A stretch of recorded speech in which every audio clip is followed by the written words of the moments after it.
ஐயா good evening. Anand, வாழ்க ஐயா. குட் ஈவினிங், வாழ்க வளமுடன். விஜயலட்சுமி, ஸ்டார்ட் பண்ணலாமா? Yes, ஐயா. You can start, ஐயா. Yes.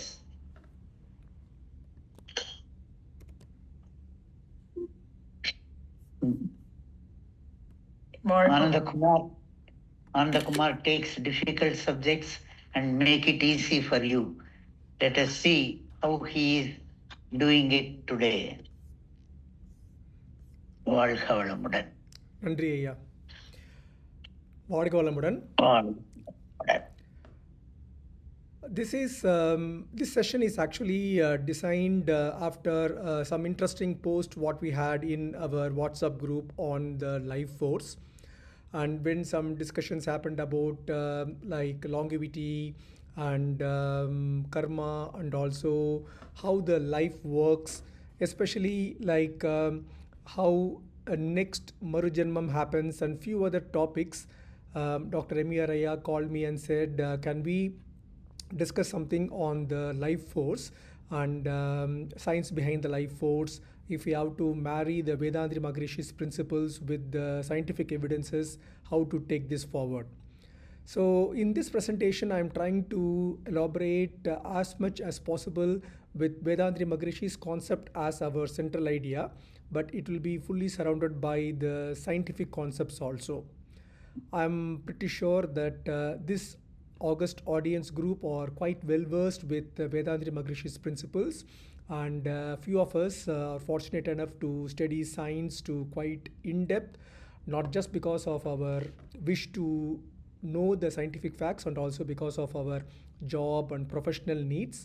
And it's so nice that we can marry and match Vedantri Maharishi's principles with the scientific concepts almost like line by line. In fact, there are few lacunae in the scientific concepts which can be helped by the Vedantri Maharishi's principles and vice versa. In fact, the name of our WhatsApp group is like life force. So when we discuss life force as such from the nomiculture point of view, we all know life, we live. That's why we are able to do this session. I'm able to talk and you people are able to hear. So we call this as life. And to what extent the life goes, we know that the cat or dog what we pet in our home has got life. We know the rose plant or a tree which you grow in your house has got life. But we don't go beyond that. People to certain extent will accept that if you have a common cold, if it's due to a bacterial or viral infection, you can say that those microbes also have life. But when it goes to the inanimate objects like rocks or houses, we may question, is there a life in the rock, something like that. Having said that, some people who are spiritually oriented have gone to the level of saying like even earth has got life, the universe has got life, the sun and all the galaxies have got life. So it is something like the whole macrocosm is covered with life. So that's where the definition of life stays, like scientifically maybe constrained to only the living things, while spiritually or philosophically can be expanded to any level. And then we use the word force. We all know force from the Newton's laws of 1, 2, 3, etc. And force is a very simple thing. If there is an object and if I lift it, I need force. If I leave it, it falls down with a kind of force. There is a kinetic energy which I give to an object so that I am lifting it. The kinetic energy is saved as a potential energy, and when I leave the object, the potential energy saved in the object dissipates as a kinetic energy. Potential energy is the energy which is contained in an object in a very silent manner, while the kinetic energy is the one where you can visually see a car in the road or a rocket flying, etc. And this is in simple force. When this kind of force happens within the life, that's where the life force comes into play. What is the need to know about this life force? End of the day, everybody in this group at least are very much interested to keep their life at their best health. And to keep the life at the best health, the life force should be kept at the best possible kind of hygienic and healthy way. So that's how the life force is important. And this life force is good from a very small level, like keeping ourselves happy, able to work our day to day life with all the vigor and eagerness, to the level of like immortality, longevity, etc. So the life force can be discussed at different levels. Now, when we combine our Vedantri Maharishi's principles with this life force, we should understand some basic principles of science. So I will try to dwell on some important scientific principles, but I will try to connect it with the Maharishi's principles as much as possible. And please persist with me when I am discussing the science concept of it, because the beauty of Vedantri Maharishi's principle is you don't have to know any science. Just by understanding the principle and a pure belief, you can get the longevity, homeostasis, good health, happiness, everything. That's what happened for many, many decades. That's what happened in Maharishi's own life itself. But when we take Maharishi's principles to the next extent, to the next generation, outside India, outside to a scientific community, we should be empowered in knowing some scientific principles and understanding the lacunae in scientific principles and answering the lacunae by using Maharishi's principles. That only will invite the scientific community to us, and that only make them to hear about us, and they are happy to hear. When I discuss these kind of concepts with my own doctors group, everybody is so happy to hear, because most of them are not good in the philosophy or the spiritualistic part of it, while many of them like me are doctors and published plenty of papers. Many of them are PhDs, so the science is their strong card, while the spiritual part of it they are very much interested to know, and they feel sometimes that the spirituality helps them to understand science better, and science will help the spirituality to grow better. So both can just support each other.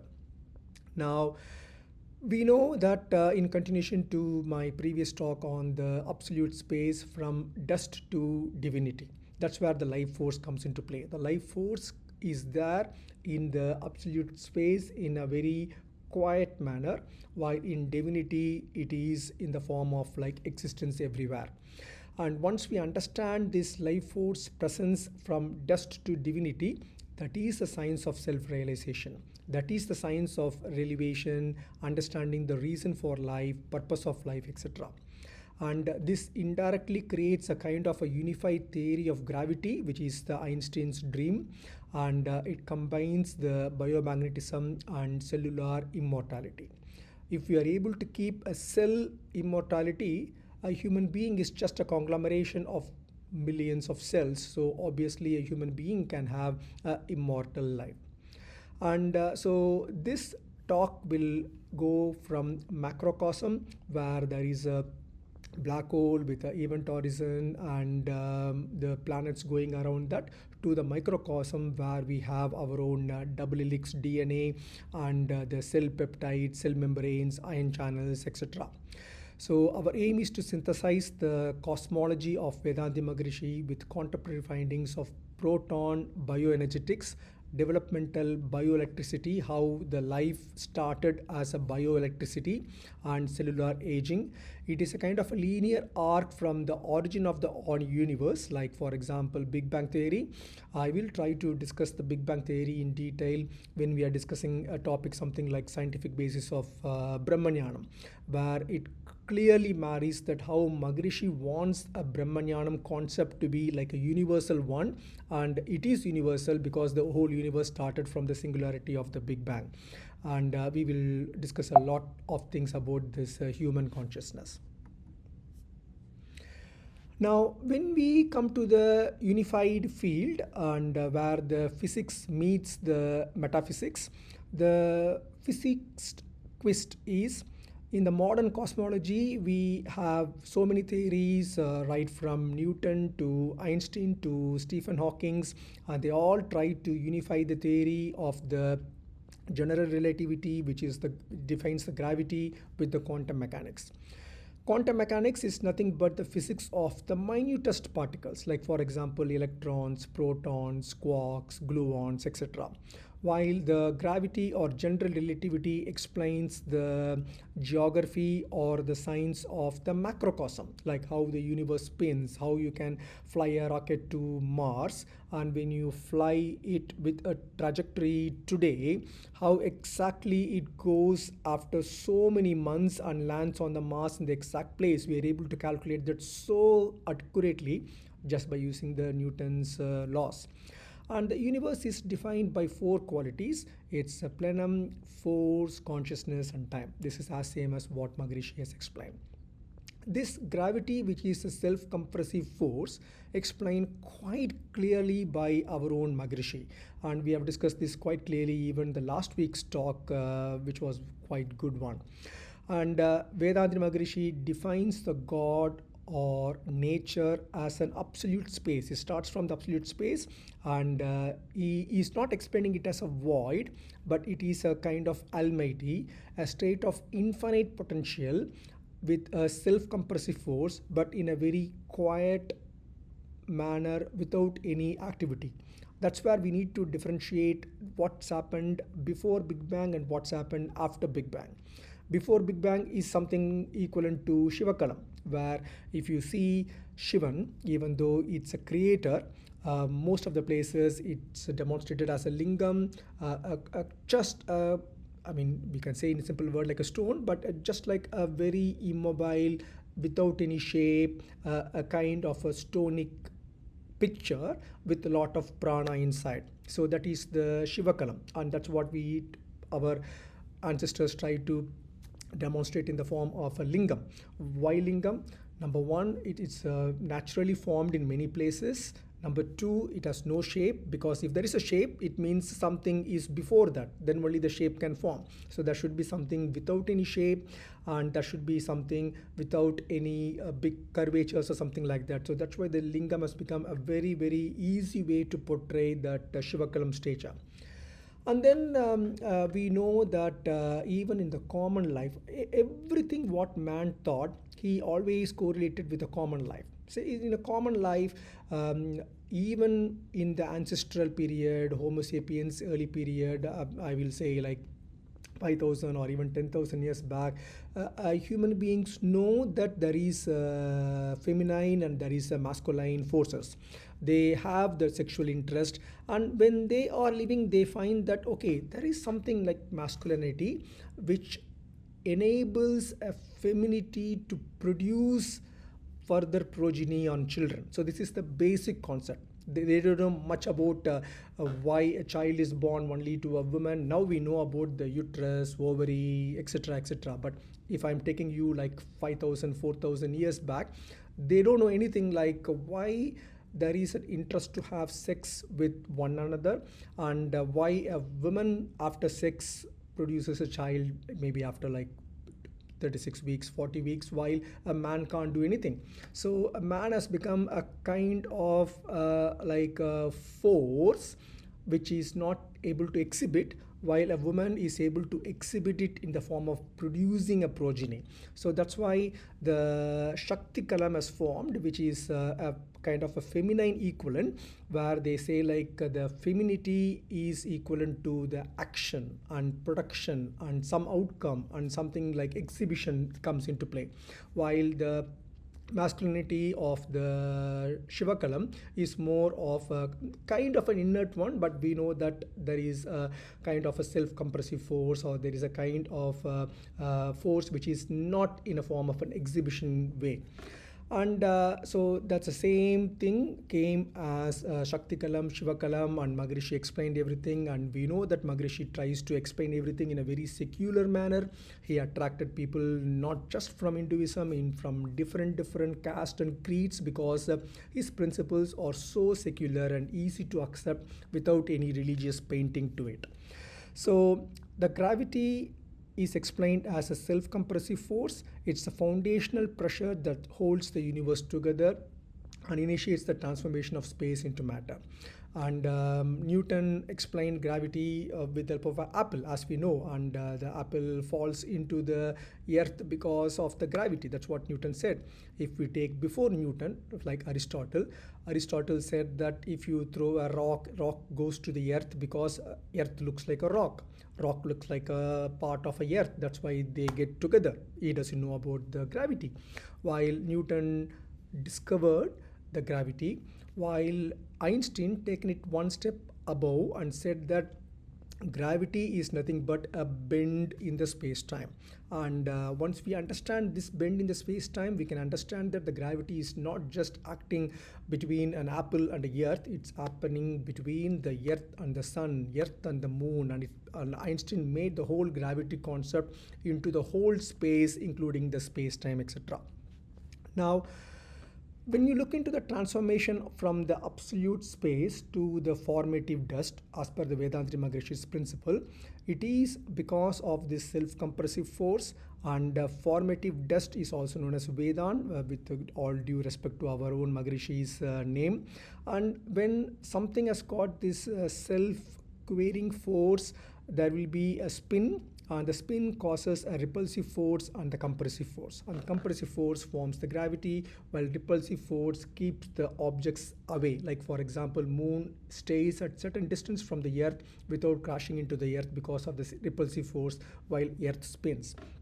And the same thing was explained by Einstein by the space-time fabric, while the whole area is space-time, and because of the revolution of the earth, it creates a kind of a dimple in the fabric of the space-time. That dimple makes the moon to revolve around the earth, and it's quite nicely explained, so we can easily understand every principle right from Aristotle to Einstein to say even the Stephen Hawking, as equivalent to Maharishi's principle of self-compressive force, formative dust, and formation of these Vedant particles.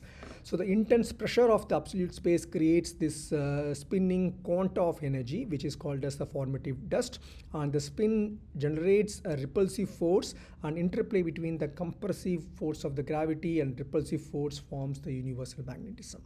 And once this universal magnetism is explained, and Maharishi explains this as universal magnetism and individual magnetism, is written a complete book on that, which we all know. Now, once this magnetism is established, we know that magnetism comes into place only if there is a positive and negative. There is no magnet in a simple iron. In an iron, there is a positive pole, there is a negative pole. A positive pole and negative pole is because of the non-equal distribution of the force. And because of that, an area becomes a positive, an area becomes a negative. And like this, if you take how the life origin, so how to take this universal magnetism in the macrocosm to the life energy or life force in the microcosm, into an individual human being. Only when we understand these things, then we can further extrapolate and understand how Kayakalpa works, how meditation works, and how that results in a kind of a homeostatic and longevity life, etc. So there are various theories to explain the origin of life, of which the electrical origin of life is one of the very commonest and well accepted and well understood one. So as you see in this picture, there were like ancient vent where there are lots of alkaline fluids were pruned out, and outside the ocean is quite acidic. Because of this difference in the pH, it results in a kind of a membrane. Whenever there is a layer which separates a negative pH, which is acidic, to a positive pH or the higher pH, more than 7, which is alkaline, that results in the transfer of electrons between them. So indirectly, that's where the magnetism forms. So you can see that the origin of life itself is due to a part of magnetism or non-equilibrium in the pH. And now, in the recent years, we know that even in our cell structures, there is a difference between the electric potential outside the cell and inside the cell. That's where the cell membrane comes into play. So, the scientific evidence shows that the life arose from the kinetic barriers being lowered by the pH gradients in alkaline vents, and the proton flux is the biological manifestation of the biomagnetism. So, till that area it is universal magnetism, and when this proton flux got established in small areas, that's where we formed the biomagnetism. Biomagnetism is nothing but the presence of universal magnetism in a biological manner. And how Maharishi spiritually correlated it is just as the universe is powered by the universal magnetism, the life is powered by the life force, a specific circulation of the energy particles maintaining the charge across the membrane, and that's where the life force origins as origin of the life.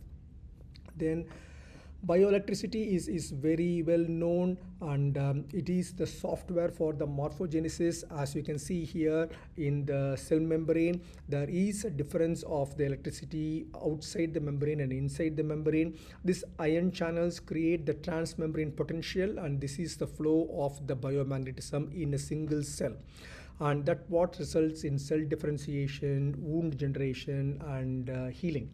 And if I can bring in some of the experiments done in the medical work, in the wound healing, there are a lot of techniques available where application of electric potential between the two edges of the wound results in passage of electricity, a very low voltage electricity, which results in better healing and better approximation, better collagen and fibrin development. And whenever these things happens, it results in a kind of inner recording of the knowledge, and that's where the DNA starts into play. And the DNA is responsible for production of the proteins and bioelectric signals, and it helps in the large scale production of the organ displacement, etc.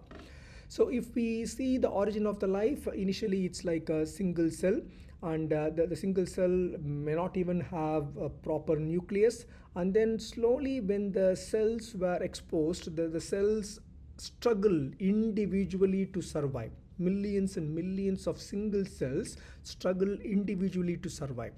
When they are struggling to survive, if 2-3 cells join together, that makes the job bit easy.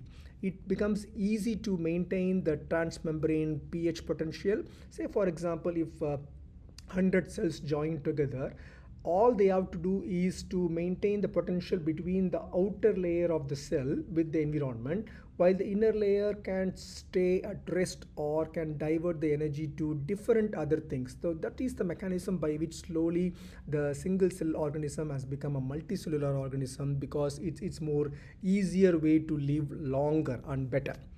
And once the multicellular organism comes, what happens is you can see that the cells slowly increase, and when it's too much of multi-cells, like thousands and thousands of cells, the cells in the surface automatically gets the food from outside, while the cell in the center getting starved. So that's where the mechanism of opening, if the grade where the energy can go inside, on the time it was from the sea. So seawater can get inside with a small hole, and when the seawater gets inside, that gives the proper electric potential to the cells inside. That initial opening in a multicellular ball-like creature is the primordial mouth. And when it gone there, it helps in the pH regulation, and obviously when the pH is used, it produces sometimes like excess of acidic area, excess of alkaline area, so something has to be expelled out. When something has to be expelled out, it came out through the same hole. So primordially, multicellular organism has got a single hole which helped both as a mouth and also as an anus.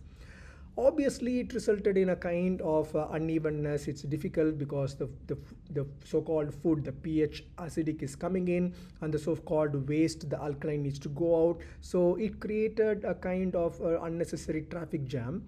And so the cells evolved in the form of creating a kind of a one-way path where there will be one hole through which the seawater will enter, producing or giving enough pH, and there is another hole exactly in the opposite end of the organ where the waste material or the excess of pH can get out. So that's how an alimentary canal formed.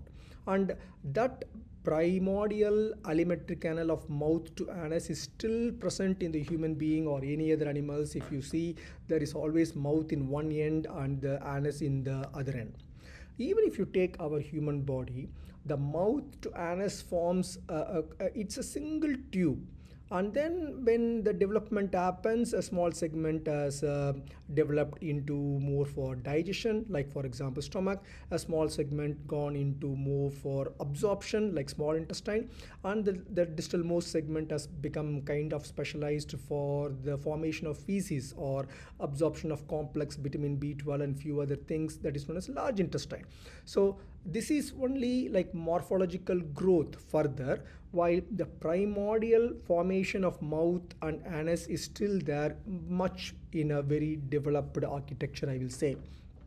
And this is from the scientific point of view.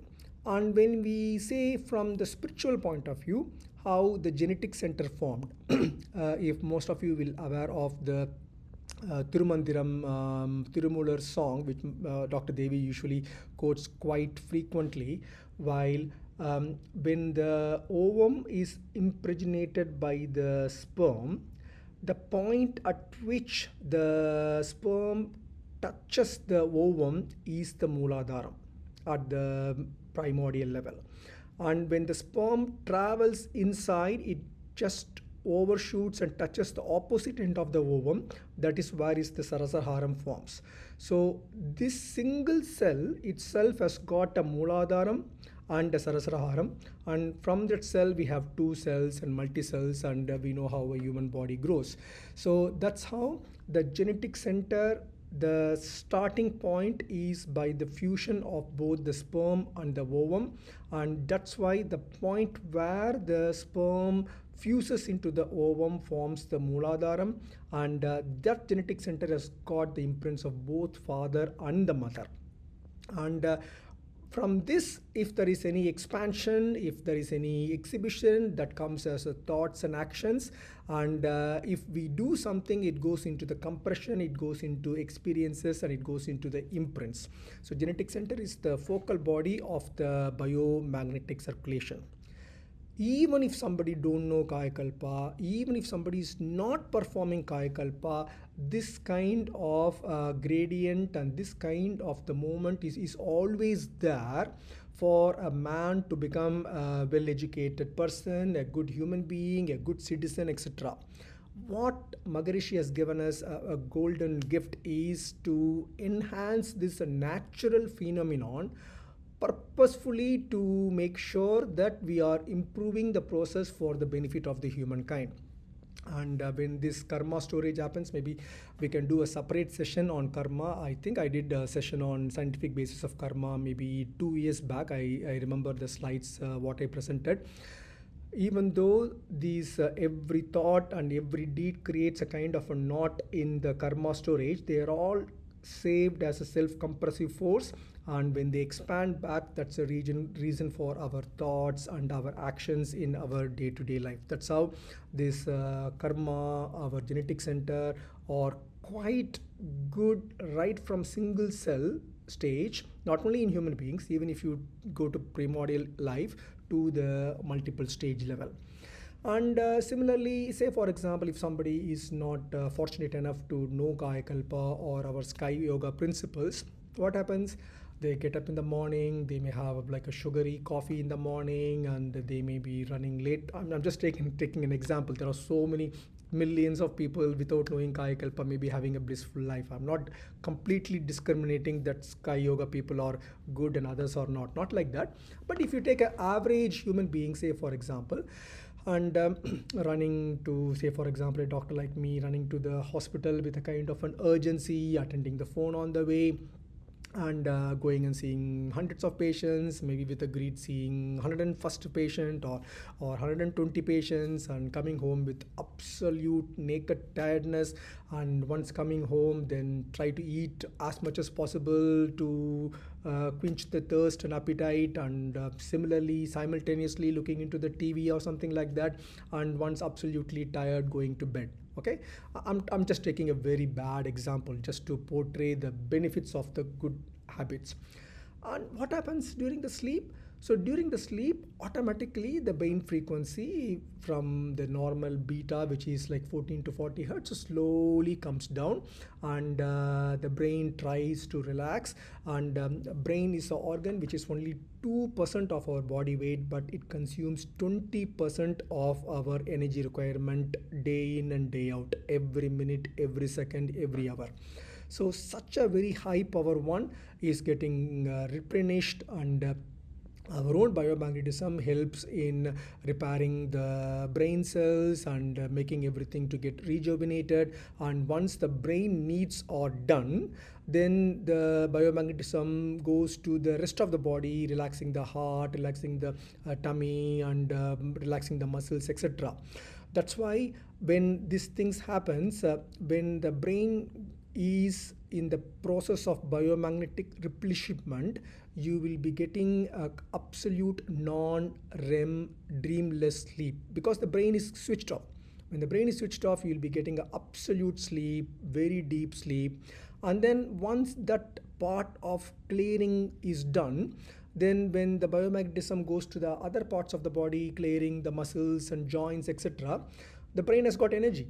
Once the brain has got energy, the brain is very autonomous, and it just start thinking something, start seeing something, start hearing something, start forming some new world. That's what the dream is. And when the dream happens, automatically what happens is the energy which is stored is slowly getting utilized. And when the rest of the body is also to certain extent cleared, the biomagnetism again circulates to the brain to replenish the brain. That's why normally in a human night sleep, there will be immediate good non-REM sleep, and then there is a REM sleep with dreams, and then there will be another non-REM sleep, and then there is a REM sleep with the dream. It comes at least 3 to 4 times, and especially in the early morning there will be a lot of REM sleep, because the brain has got good amount of biomagnetic replenishment, and it can think a lot, it can produce a lot of images, sounds, colors, visions, etc. And that's why when you wake up also, you are able to very clearly, vividly remember your dreams relatively. If somebody is not sleeping enough, say for example 8 hours, if they are cutting the sleep by maybe like 4 hours or 6 hours a day, they won't be getting that enough REM non-REM alternating pattern. That's what result in the gunk staying in the brain. And modern world they are calling as dementia, Alzheimer's, plague, etc. They're all because of the biomagnetism not good enough to clear the garbage. It's as simple as that. And similarly, during the sleep, if the enough garbage from the heart and stomach and joints and muscles, if it's not appropriately cleared, that results in the aging of the joint and sedimentation of the cholesterol in the blood vessels, etc. And Maharishi's Yoga Nidra or body relaxation is one of the wonderful technique where purposefully, as I said, in the world, once you understand how this world works, how the human body works, you will understand one important sentence. Nobody can invent anything. You can only discover what is already there. So what Maharishi has done is, already there is a mechanism of self-repair which is happening in the night, but he made it better by a purposeful body relaxation, especially after the morning exercises, Kai exercises. So if you purposefully relax your body, focusing your biomagnetism from one part to another, like toes, ankle, hip joint, chest, shoulder joint. So then what happens, instead of allowing your biomagnetism to run on an automatic mode in the night, you are taking on the control of the driving steering wheel and making sure that every organ is appropriately replenished. And similarly in the meditation, During a meditation, by focusing on the Agna meditation and Turiya meditation, we are going from this beta wave to alpha wave to delta wave by quietening the brain purposefully, maybe for a few minutes, maybe for 10 minutes, maybe for 15 minutes in a day. That quietening takes the brain into a state which is not used to. The brain is not used to the state. Once you wake up till you go to the bed, say for example morning 6 o'clock to night 9 o'clock or 10 o'clock, the brain is continuously active. And even in the night, as I said, it produces the dream, and as long as it has got some biomagnetism, it wants to do something. It's just like a child. Okay, if you purposefully try to meditate and focus your energy in a particular point like Agna or Turiya and purposefully reduce the brain waves, you are training or you are exposing the brain to a new phenomenon which is a kind of a blissful calmness. And when the brain get used to this calmness repeatedly, next day it will get into a better calmness. Nobody will reach delta in a month's practice or something like that. A low beta is the one what we reach if you are doing like a 3 minutes meditation before your sky sessions or something like that. Even for a good alpha, you should have a good 15-30 minutes of meditation for few months. And then, but if you're doing for like years and years, and at least like 60 minutes, or they say usually 20 minutes of good intense absolute restful meditation, you can reach beta. And once the brain reached that level of the beta, then that's a divine state. And that taste of the brain reaching the divine state, unity with absolute space, is so good. Why we are telling it is the unity with absolute space?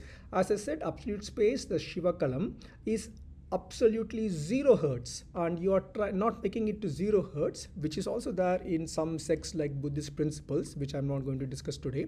But that low frequency of beta waves closer to the absolute space is the one where you mix yourself with the Shiva Kalam. Maharishi has very clearly described this exercise of reaching the Shakti Kalam and then Shiva Kalam and then coming back to Shakti Kalam, and it is purposefully kept in this order to purposefully reduce the brain wave. And when we reduce this brain waves, indirectly we are conserving the life force. So life force is the main topic for today. By conserving the life force, we are not allowing our brain or the body to use the life force in an automatic fashion where there will be a lot of spillage. While if you control and use the life force as you need, then there will be a lot of life force conservation. Good conserved life force in the body will help us to replenish the joints, replenish the blood vessels, replenish the cellular energy, and that's what results in a good, healthy, long life. So a yogi is the one who has shifted the ratio of the life force particles from a very chaotic beta frequency to the stable delta frequency.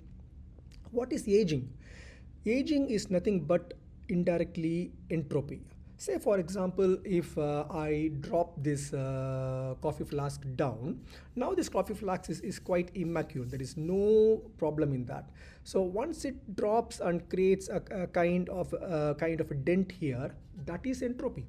Once the dent happens, it is impossible to revert back. But fortunately, in a living being, we are able to revert back the problems or the gunk what we accumulate in the brain in the form of Alzheimer's plaque, in the arteries in the form of the cholesterol plaques, in the liver is the form of the fatty liver, in the joint in the form of the absence of collagen. We were able to repair them. And mitochondria is destroyed by the reactive oxygen species, which is produced by our own food. Our food is not entirely sattvic. There will be some additives just to improve the taste, etc. And shortening of telomeres happens when the cells divide. We are able to regulate the cell division to the level of what is needed. For example, if somebody is able to maintain the body in a very nice, slim, kind of a nice stretching and a yogic life, like how Maharishi has given us the simplified Kundalini exercises, the muscles and the tendons are getting stretched and able to live well. So a lot of activities can be happen with less cells. When you are able to achieve a good amount of homeostasis with less cells, there is less need for cellular division, because every cellular division we are losing a part of telomerase. We have discussed telomerase multiple times in this platform. Telomerase or can be equivalent to the end of the shoelace, where there is a small metal part. Why the metal part is there? Because when you go on using the shoelace multiple times, the end of the shoelace will get fragmented and threads will start coming out. So if there is a good metal part to hold the end well, the shoelace will work longer. It's exactly the same happening in DNA, where the end of the DNA has got the telomerase to hold the DNA well. If the telomerase, every time when the cell is dividing, when the DNA becomes like a double, a small amount of telomerase is sacrificed in the part of division. When the telomerase shortening happen, at one point there won't be any telomerase and the DNA will get problems of stress, inflammation and breakage. Once the DNA dysfunction happens, that particular cell has to be appropriately apoptosed. Apoptosis is a phenomenon by which a cell is getting absorbed when it is dead, when it is not working, when it is a dysfunctional one. When these dysfunctional cells are getting accumulated, that's where the aging happens, that's where the skin wrinkling happens, that's where the joint problem happens, that's where the Alzheimer's disease dementia happens, that's where the cancer happens. So by appropriately maintaining the sky yoga exercises, by appropriately maintaining the regularized life force, appropriate utilization of the biomedical energy, we are able to reduce unnecessary cell division, we are able to preserve telomerase, prevent injury to the mitochondria, and spiritually, indirectly, Maharishi has quite clearly explained about the sexual vital fluid. So for example, now we have lots of aims and ambitions. For example, my daughter has just joined a medical school. So if I ask my daughter, what is your aim last year? She will say, I want to join a medical school and become a good doctor. And now if I ask her what she wants to do, and you are now going to be a medical doctor in another 5 years time, she will say that I want to become a consultant in the public health. So every time our aim, our ambition will differ and the goalpost is getting stretched out, and that's what keeps us alive, that's what keeps us active, that's what keeps us in the job. While if you take again 4,000 years back or 5,000 years back, the only aim for a man, the only aim for a woman is to have sex and produce a child. That's it. Even if you leave a human being, if you go to the microbial level, like how I explained, even for a single cellular microbe, whether it's a bacteria or a virus, the aim is to divide and produce progeny. So now we can understand how much this sexual vital fluid is important in a man's life or a woman's life. And don't think that sexual vital fluid is something like a masculine thing just because we are able to see the sperm during the sexual activity. It is also present in the women in the same form like vaginal secretions and cervical secretions, etc. Dr. Devi has quite clearly explained when she discussed about the ojas. When this sexual vital fluid is appropriately managed, when we are able to use it at an appropriate frequency, when we are able to conserve energy from that, that creates a huge amount of life force conservation. That biomagnetism and life force conservation is used or taken into the other areas of replenishing or removing the disease. That's where the person can have a disease-free, healthy, long life. Now, what is the solution? Now we know about what is life force, how the life force exhibits as biomagnetism, how the life force is exhibiting as the universal magnetism. We all know about Kaya Kalpa and bioenergetics. The first and foremost solution is the mechanism of recycling the energy from the sexual vital force to the useful things by taking them to the higher level of chakras, especially the brain. So biophysics is the life force particles or conserving the biomagnetic field is conserved. Whenever the biomagnetic field is conserved, it helps in replenishing and repairing the tissue, strengthening the nervous system, boosting the immunity and delaying the aging, creating a kind of a nutritional sheath. And apart from Kayakalpa, there are other Sky Yoga mediated yoga, meditation, and lifestyle interventions. Sky Yoga meditation lifestyle intervention is commonly known by an abbreviation of YMLI in the Western world. And for example, in the oxidative stress, the reactive oxygen species will be reduced, cortisol levels will be reduced. Let me spend a minute on the cortisol.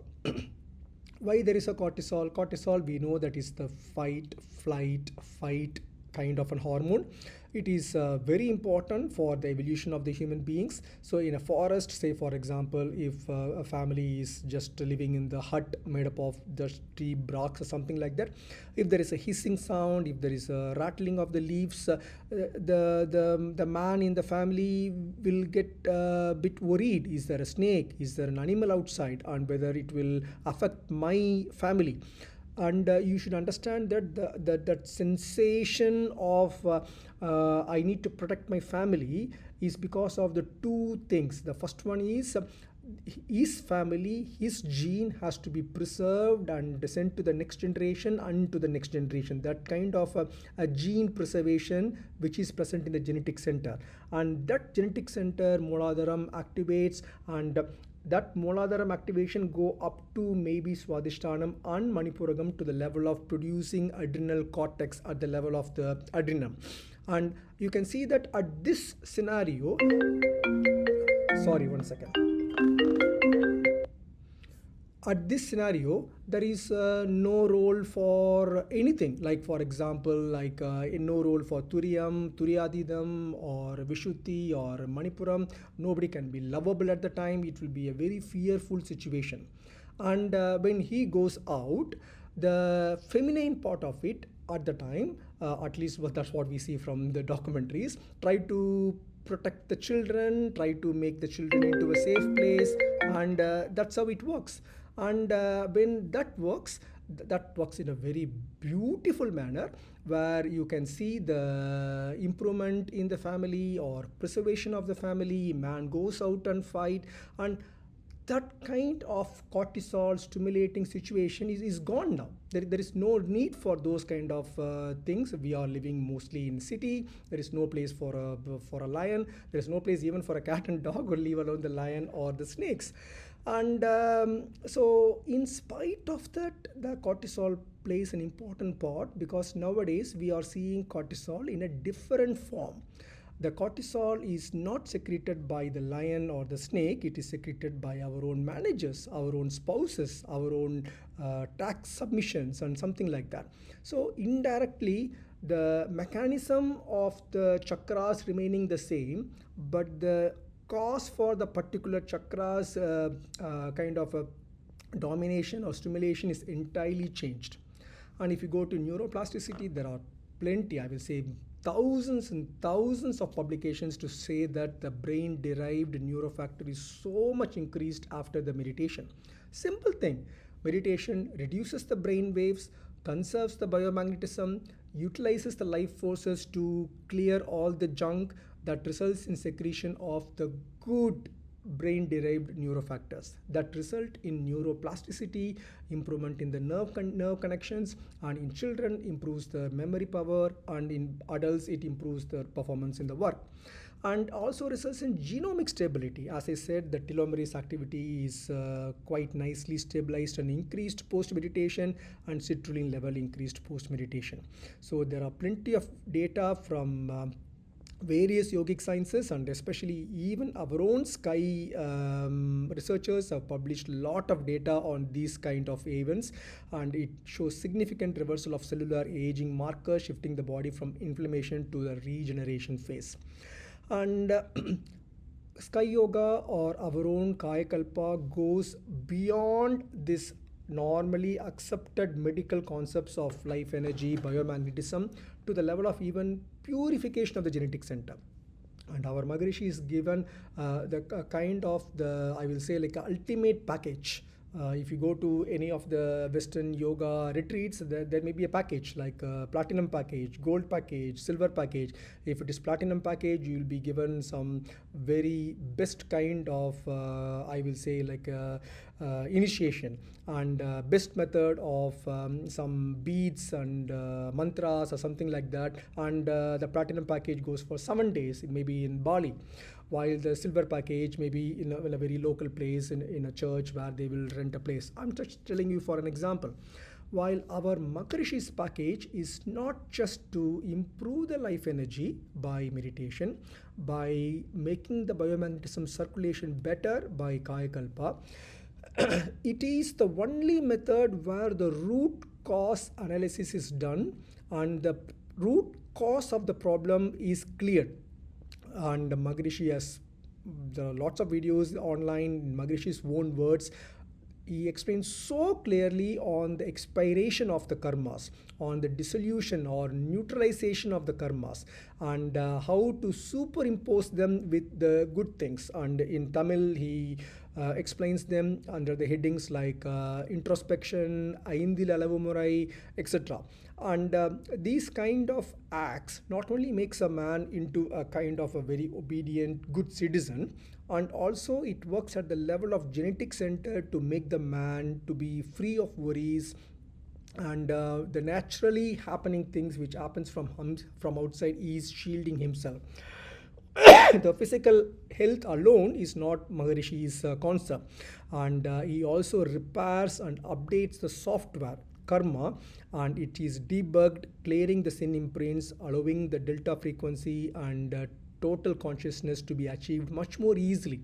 That's what the difference happens when you take Sky Yoga and follow everything right from introspection, Maunam, Aindil Alavumurai, Sky exercises, body relaxation, meditation, and Kaya Kalpa. That is the advantage of a package compared to just selecting one or two practices and then after a year feeling not much improvement and losing the confidence in that particular events. And this kind of meditation with improved biomagnetism and connecting with the universal magnetism is mentioned in the Sanskrit by the word swatasya. Swatasya means established in self.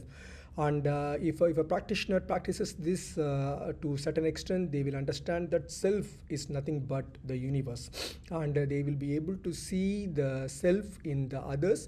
And once they start seeing the self in others, nobody will injure others, and the planetary influences of the biomagnetism will be very nicely balanced out. And our own Maharishi's Panchabodha Navagraha Davam clearly explains how this universal magnetism can be also fully controlled by an individual person's biomagnetism. By tailoring the universal magnetism, we are protecting ourselves from the impact of the universal biomagnetic effects. And indirectly, if somebody clearly follows this, there is no place for this jadagam or astrology or anything like that. It's very clearly proven that a person who meditates meticulously is beyond the astrology. The katams and the universal planets as no role. And this can be done even with the Bhakti Margam. That's what the various songs like Kol Aru Padigam. If you see Kol Aru Padigam, Kol Aru Padigam, it's a songs which are discussing about really aruthal of the planets. And the only difference is Kol Aru Padigam is very much in the form of a Bhakti Margam, while our Maharishi has quite clearly given the same solution in a form of a secular way, so which can be applied anywhere right from America to Chennai or India without any problem with the secularity or religion, etc.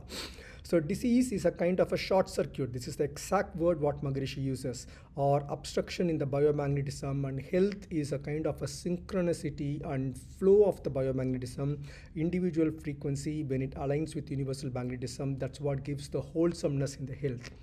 And now epigenetics is very, very popular. For example, a person's father mother may be diabetic, but if a person is absolutely good in the food intake, in the metabolism, in the protein intake, and reducing the carbohydrate, reducing the frequency of food intake, he can be absolutely protected from the diabetes. The only reason is the epigenetics. So epigenetics is present higher to the level of the genetics, even though the genetically a person is prone to a particular disease like diabetes. Just because of the conscious life, the epigenetics helps the person to lead a good life and protect the genetic related diseases.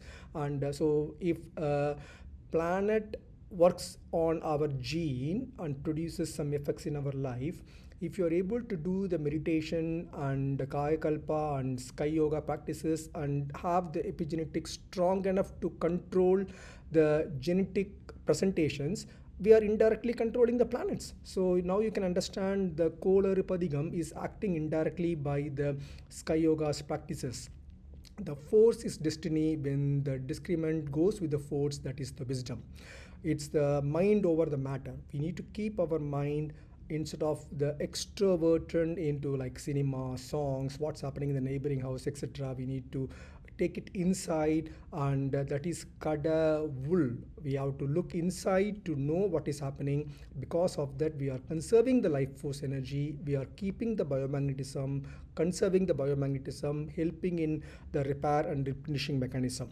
We are not victims of our DNA. Lifestyle changes, sky yoga, diet, thought, shifting the life force particles of frequency by meditation, that will alter the gene expression and create the pro-inflammatory genes to be switched off and turning the antioxidant genes. So ultimate goal is human figure as a human is slowly fading and getting into the absolute space. And I'm sure most of you may have heard my last talk on absolute space. Once you correlate yourself into that infinite consciousness or the absolute space, that's where the transition happens. That is the whole mechanism of the meditation. Self-realization, the journey ends where it began, maybe during the Big Bang. Maybe next time we will discuss the scientific basis of Brahmanyanam, where we can discuss the Big Bang, where we can discuss the whole phenomenon. Today I try to explain like 4 billion years back when the earth formed and how the life formed. We can take this 4 billion to 13.8 billion years back, how this whole universe formed by using the Big Bang, and explain the Brahmanyanam via that. So the journey ends where it began, and the I is not the body but the absolute space manifesting in consciousness. So the main pillars are living with the cause and effect awareness. Cause and effect is very well explained by our own Maharishi, and seeing God in everyone, balance between the individual, society, and the nature. So in summary, the science of life force is we need to understand the origin of the absolute space, which we discussed in the last segment, and understand the origin of gravity from the Aristotle's perspective, Newton's perspective, Einstein, Stephen Hawking, and our own Maharishi. Once we understand the gravity, then we understand how the matter formed by the divine dust particles, Vedans, etc. And when these particles formed, especially in the under the sea environment where it's a sea were very acidic, the difference between the acidic sea and the alkaline eruptions results in the potential differences that results in proton gradient and bioelectricity. That bioelectricity resulted in single cell formation. That single cell formation still goes as a continuous chain into multicellular organisms, vertebrate, up to the human beings. That's why if you see the human beings, inside the cell, the sodium will be less. Outside the cell, in the outer cellular layer like plasma or blood, the sodium will be high. That's the exact thing happening in the sea. In the sea, if you take, for example, a fish is like a cell, for example. Outside is a sodium chloride, the salty sea. So the same mechanism, macrocosm, is happening in the microcosm within our body. Inside the cell, the sodium will be less. Outside the cell, the sodium will be high. I'm just taking the sodium as an example. Similarly, we can correlate with potassium and chloride also. And when you allow your body to live on itself, the body has its own inherent self-repair mechanism, kaya kalpa mechanism, biomagnetic mechanism, everything. But when you allow it to do by itself, It is influenced scientifically by entropy and spiritually by the space, universal magnetism, and planetary motions, etc. But if you regularize it, you can regularize the scientific entropy principles and also the spiritualistic or religious planetary motion related genetic related principles, and that restoration happens by kaya kalpa and appropriate yoga, sky exercises, meditation, etc. And once that is practiced for months and months, it takes some time for somebody to get into that level, and once you reach that level, that is God realization or self realization. And once it is happened, that is the unification of the yourself with all the sources without any boundless awareness. And when you are unifying yourself with the boundless awareness of absolute space, leave alone the small conflicts with the neighbors or whatever happening within the house.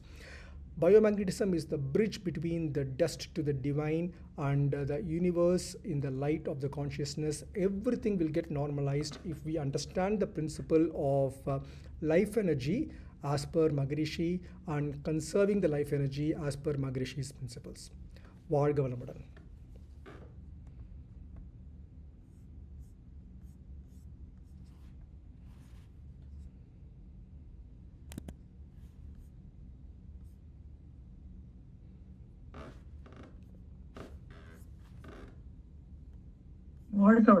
Thank you so much, Aya. It's a lot of nice information.